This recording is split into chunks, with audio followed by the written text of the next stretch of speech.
คนโปรดอย่างคนอื่นเขาแม้จะดูว่างเปล่าในสายตาเธอไม่เคยทำให้คำว่าฉันรักเธอลดน้อยลงได้เลยสักวันขอเพียงเธอไม่ลืมว่าใครอยู่ตรงนี้ขอเพียงมีสักคำว่าคิดถึงกันแค่นั้นก็เกินพอให้คนอย่างฉัน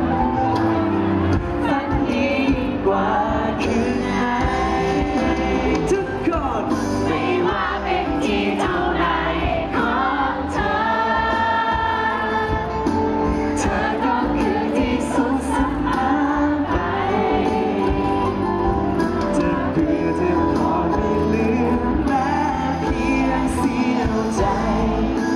จะแบ่งปันให้ฉันมากหรือเปล่า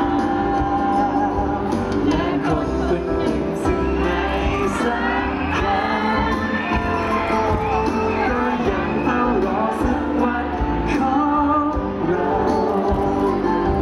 แค่อยากได้ยินว่ารักสักคำเบาๆให้ฉันได้หรือเปล่าคนนี้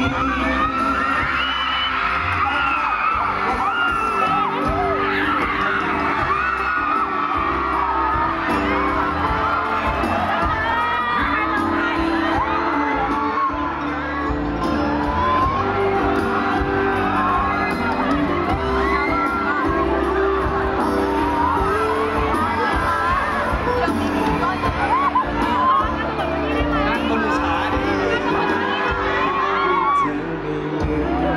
ว่าใครอยู่ตรงนี้ขอเพียงมีสักคำว่าคิดถึงกันแค่นั้นก็เกินพอให้คนอย่างฉันฝันดีกว่าคืนไหนไม่ว่าเป็นที่เท่าไรของเธอเธอก็คือที่สุดเสมอไปจะเพื่อเธอขอไม่ลืมแม้เพียงเสี้ยวใจจะแบ่งปันให้ฉันบ้างหรือเปล่าและคนคนหนึ่งซึ่งไม่สำคัญก็ยังเฝ้ารอสักวันของเรา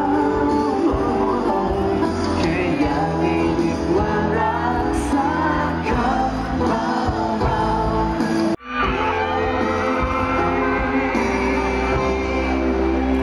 ๆรักคนไม่สำคัญคนนี้บ้าง